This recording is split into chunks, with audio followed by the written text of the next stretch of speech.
তোর মাকে জিজ্ঞেস কর কোন নিম ফুলের মধু না কে বড়া কে সিজন মারা গেছে কি শুরু করেছে বলতো। চুপ করো, চুপ করো। তোর বাবাটা মানুষ, সেজনের মাথা বাঁধছে, ওরম জল্লাদ মহিলা বৌমা কন্যাটাকে দেখতে পারে না। তবু সন্তান তো, ওনার সন্তান 10 মাস পেটে ধরেছে তো। বাইগান বাড়ির সব রান্না বান্না আর করতে হবে না, কিছু বাড়ির কিচ্ছু করতে হবে না। ওই সিজন মরেছে আর একটা কাজ করো, বাড়িতে একটা সেরার আয়োজন করছি, একটা শুক্তো করে দিও।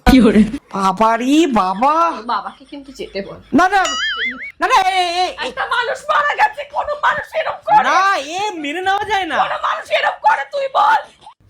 আরে মা, বাবা তো ঠিক কথাই বলছে মা, তুমি কথা বলবি, তুই তো তার বাবার হয়ে কথা বলবি। ভাল লাগছে না আমার, ফোনটা কিরকম করছে। ও থাক, ও আমার এই কপাল হাড়ে যেমন ফুটো ছিল ফুটোই থাকবে, ও থাক। এই বল তোর